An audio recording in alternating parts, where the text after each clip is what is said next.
warahmatullahi wabarakatuh.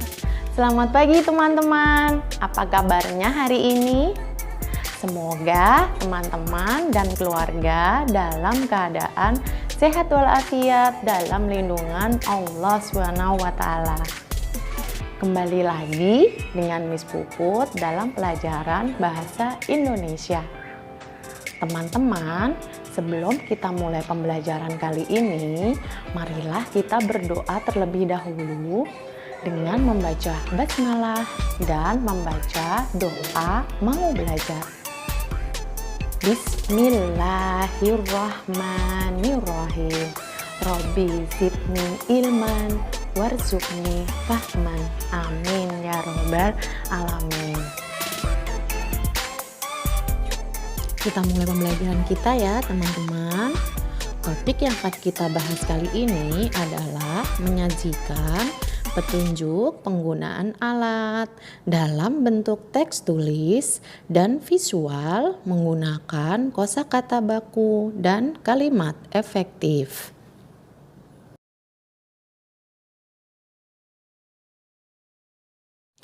Pada materi sebelumnya, kita sudah mempelajari apa itu teks petunjuk suatu alat dan ciri-ciri teks petunjuk.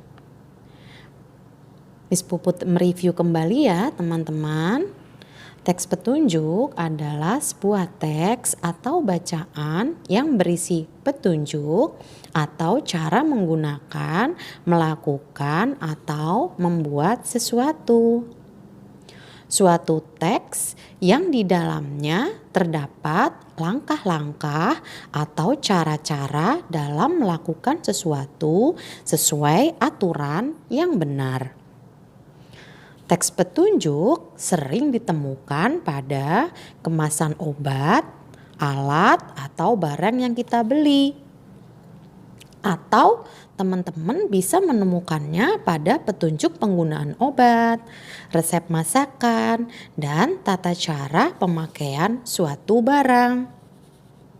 Teks petunjuk itu bisa disebut sebagai teks instruksi. Teman-teman pasti masih ingat ya ciri-ciri teks petunjuk. Teks petunjuk memiliki ciri-ciri berisi cara menggunakan atau melakukan sesuatu. Disampaikan atau disajikan secara berurutan. Menggunakan kalimat perintah yang jelas dan tidak bermakna ganda atau ambigu. Kalimat perintah adalah kalimat yang mengandung makna perintah atau larangan kepada orang lain untuk melakukan sesuatu. Ciri-ciri yang digunakan, kalimat perintah yang digunakan pada teks petunjuk biasanya yang pertama selalu menggunakan tanda seru di akhir kalimat. Yang kedua, kata yang berada di awal biasanya diikuti dengan partikel lah. Contohnya, siramlah tanaman itu. Yang ketiga, boleh juga menggunakan kata seperti jangan atau tolong.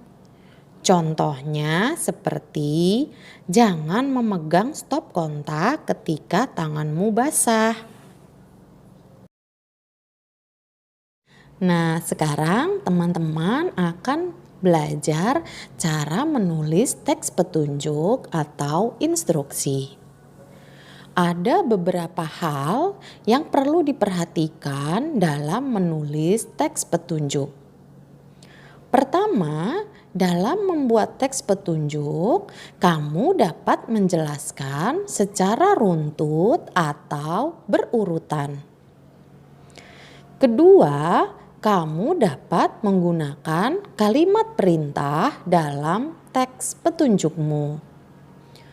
Gunakan bahasa yang santun ketika menulis teks petunjuk.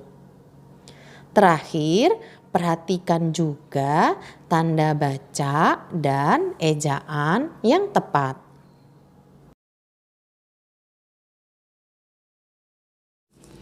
Agar lebih memahami teks petunjuk, perhatikan contoh petunjuk memasak nasi menggunakan rice cooker.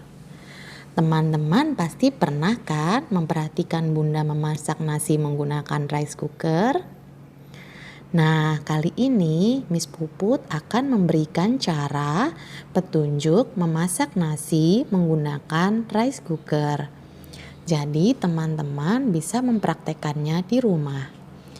Perhatikan baik-baik ya. Yang pertama, cucilah beras hingga bersih. Kemudian, tiriskan beras dan masukkan beras ke dalam rice cooker. Yang ketiga, tambahkan air kira-kira 2 cm di atas permukaan beras. Keempat, nyalakan rice cooker atau magicom pada posisi cook. Tunggulah hingga tuas naik pada posisi warm.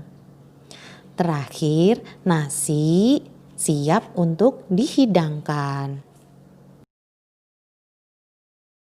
Selanjutnya, Miss Puput akan memberikan sebuah latihan kepada teman-teman supaya teman-teman lebih memahami apa yang sudah Miss Puput sampaikan. Latihan kali ini adalah membuat sebuah petunjuk cara membuat jus mangga dengan menggunakan blender. Berikut petunjuk mengerjakannya. Pertama, tulis jawabanmu di buku teksmu. Kemudian foto hasil kerjamu. Jangan lupa ya teman-teman, kirim ke Gclass Miss Puput. Dulu ya teman-teman, semoga apa yang Miss Puput sampaikan hari ini bermanfaat untuk teman-teman semua. Terima kasih atas perhatian teman-teman semuanya. Assalamualaikum warahmatullahi wabarakatuh. Sampai jumpa teman-teman.